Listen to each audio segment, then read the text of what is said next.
Hi guys, and welcome to the Stephen King Sematary Club.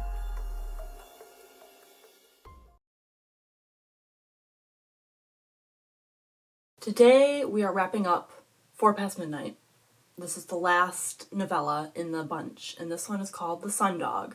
It takes place in Castle Rock, which Stephen King calls Castle Rock Jerusalem's Lot without the vampires. And I don't get that feeling. I am okay with a lot of the Castle Rock stuff, but I don't love Castle Rock like I do Jerusalem's Lot. I don't know what it is, but it could be a time period thing, you know, like certain places during certain decades are more interesting than others. I don't know. I'm not a huge fan of the Castle Rock townspeople. Maybe that's what it is. I don't have the same connection that I do with Jerusalem's Lot. So this one is about a kid. Our main character is Kevin Delavan, and he is just turning 15. The story starts on his birthday, his 15th birthday. For his birthday, he gets a Sun Polaroid camera. And it starts out where it's a haunted object, and it takes a photo of the same thing. No matter what you point it at, no matter if you're indoors or outdoors, it takes a photo of what they're calling an ugly, mangy black dog. And it is shown from the same vantage point. You're behind it, and it's slightly turning toward you. So he takes many photos. His parents want to return it, and he's thinking, well, I'm not sure. I want to keep it for a little bit. His sister Meg is obsessed with horror, so she's the one who thinks that it's a supernatural camera. There's a little section in here that references Christine. Quote, "If any of them truly believed in the invisible world, it was Megan, who couldn't get enough of walking corpses, living dolls, and cars that came to life and ran down people they didn't like." Pages 623 to 24. Kevin is very interested in this camera. Why does it only take photos of this dog? What is the dog doing? You know, what could be causing this? So he gets told to take the camera to Reginald Pop Merrill. And he takes it in. Pop can't really figure out what's wrong with it, but he is a conniving old man who sees the profit in everything. From the very beginning, is trying to rook Kevin. He is interested in this camera because Kevin brought all the photos in, and Pop sees that there's a slight deviation in each photo. So he realizes the dog that is sniffing the fence has started turning. So it's not the same photo every time, but it looks like it. Pop tells Kevin that he wants him to take 30 more photos at specific times of the day, and he will give him a little bit of money toward this project, and to come back and see him after he's taken the photos. He tells him to come back after he's taken the photos, and they will look at them. Kevin does this, realizes what's happening. He realizes that the dog is starting to turn toward the camera, and he is looking mean. So Kevin has decided he wants nothing to do with this camera. He wants to destroy it. He feels like it's a bad thing to have around. And part of what has transpired is he kept a drawer full of string ties that came from his great aunt for his birthday. He gets one every year, and they're all ugly, and he doesn't like them, but he keeps them. So he had them in the same drawer as his camera, and now the most recent birthday present string tie, the dog is wearing it. And he can't find his string tie. So the camera has somehow sucked in this possession of Kevin's, and Kevin also owns the camera. So he wants nothing more to do with this.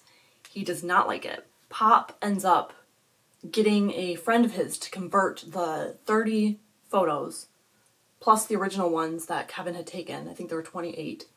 So the 58 photos, they get turned into a movie. Back in the day, you know, you had to go somewhere to have someone do this for you.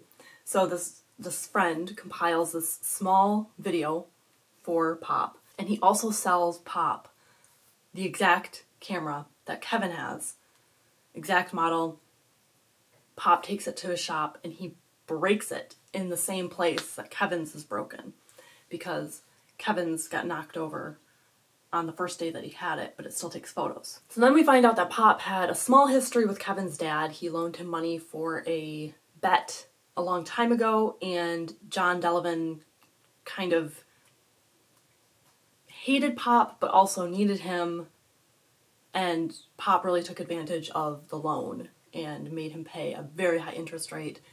And Kevin's dad didn't really want to tell his mom what he had done, and it just became a huge thing. So he has kind of resentment toward Pop, and he very much resents the fact that Pop is possibly preying on his son. So John and Kevin, John's the dad, they go to meet Pop to see this video. They bring the camera, they watch the little film, and it is disturbing. The dog is, slightly moving, and then he's slowly turning toward the camera, and each photo that's taken makes him advance a little more. And it's not only that the camera is accelerating or anything like that, the camera is showing the progress. So in this world, this alternate world or dimension, the dog is doing what it's doing, and the camera is just showing us it kind of like a live feed. So you turn into a live feed, and that's what's happening at any given moment. You turning it on doesn't make it start from where you had left off. So the dog is doing this stuff, and the camera is showing us what's happening, but it's also accelerating it and giving it a portal. So Kevin ends up smashing the camera that Pop purchased, because Pop did a little switcheroo. So Kevin thinks the camera is destroyed. His father thinks the camera is destroyed. And Pop plans on selling this camera. So Pop has these clients that he sells things to. He pretends things are supernatural. He sells them ghost photos. He sells just all this stuff. And that's his livelihood. He sells secondhand junk and things that people want. And none of his usual buyers want this camera. The first guy thinks it's a fake. He tries to sell it to a pair of sisters who are into the supernatural and into ghost photos and stuff like that, but they think it's truly evil and they don't want it. And then the third person he tries to sell it to, he realizes that it's interesting, but it's of no real use to anyone. So Pop is frustrated, and every time he's taking this demonstration photo, it's, showing the dog closer and closer to coming through the camera, which we don't know what's going to happen when the dog finally turns around all the way and gets into the camera. And it is an evil looking dog. Like, the more time passes, the more pissed off the dog appears. And it looks like a vicious dog who is starting to breathe fire.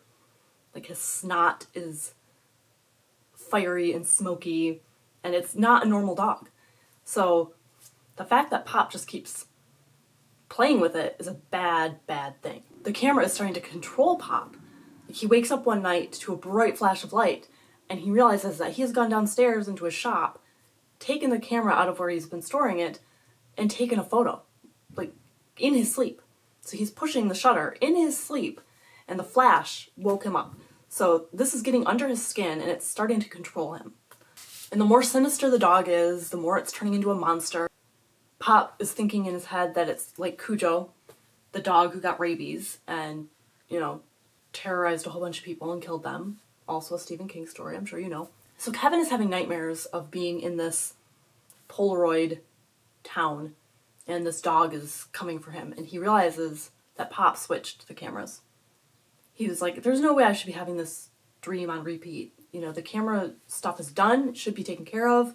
We smashed it. That should be the end of it. But Pop has also decided to smash the camera on his own and actually get rid of it. But he has been completely subsumed by this camera, and he takes a cuckoo clock off the wall, thinking it's the Polaroid camera, and he smashes that. All this time he thinks he's smashed the camera, And when he goes to the store to get some tobacco, he buys film. But he thinks he's buying tobacco. So he goes back to his place and he loads more film into the camera. Pop, you don't feel sorry for him because he's an asshole and he brought this on himself. It's not just himself that he's risking, it's Kevin, mostly. And, you know, what happens if this dog gets out? And it probably won't stop at Kevin. It's gonna kill as many as it wants to kill. Kevin figures out what's going on. He gets his dad involved and says, we have to go confront Pop and get this camera back and actually smash it. Kevin has this insane idea that came out of nowhere where he needs to buy a camera himself, the exact camera, the Polaroid. So he goes and he buys the Polaroid and some film, and they go and they confront Pop. And at this time, Pop is obsessively taking photos. He can't stop. So he is like aiding in the process of getting this dog into our world by continually taking photos. And he is now kind of fused to the camera. Like, he can't let go of it. It's burning up in his hand, and he keeps pushing the button. Pop has the camera melting into his flesh, and still he can't stop. He just keeps going and going, and John and Kevin are looking at him like, holy fuck, what's going on, you know? Quote, part of the dissolving camera blew backward in a great gray gobbet, striking Pop Merrill's neck and expanding into a necklace. Suddenly, both Pop's jugular vein and carotid artery gave way in spraying gouts of blood that jutted upward and outward in bright red spirals. Pop's head whipped bonelessly backward. Page 754. So Pop is dead. No big loss. No one really likes him. There is one more photo that just kind of slides out of the camera onto Pop's desk, and it starts birthing this dog. It's laying flat, it expands, and it starts bubbling upwards. It's a big, gross, throbbing mass coming out of the desk, out of this photo. The dog is breathing fire. It's dragging itself out of this Polaroid thing once the bubble bursts. The dog is pulling itself out of this hole from the photo, so this other dimension. It's coming through, and its front legs are out. It's starting to pull its back legs out, and Kevin has his camera ready, finally, after you think he's not going to because he can't get the film in, and, you know, everything that can go wrong does go wrong. So he turns to him, and he points the camera at the dog. Kevin says, say cheese, you motherfucker. To me, that's a nod to Jaws, but I don't know. Kevin takes his photo, the dog freezes, and then just kind of plummets back into the hole, and the entire photograph just shrivels up on itself and then into itself, and then just disappears. So that's gone, which is a really cool ending. But then we get the epilogue, and I feel bad for this kid. I don't know what Kevin did to deserve this, but he gets a word processor from his parents for his next birthday, his 16th birthday, and he types something up, freaks out, gets his dad. He had typed, the quick brown fox jumped over the lazy sleeping dog. What came out of the printer was, the dog is loose again. It is not sleeping. It is not lazy. It's coming for you, Kevin. It's very hungry, and it's very angry. What the hell did Kevin do? Like, why is this dog haunting him? It's very disturbing. So that's the epilogue. We have no idea what's going to happen with that. Does smashing the word processor get rid of it? Does it neutralize things? Like, is it just going to come at him in some other technology? This is horrifying. I don't know. I like that ambiguous ending. It's just a nice story, you know, kind of like a haunted object / monster story.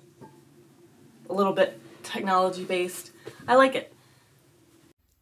Have a spooky day.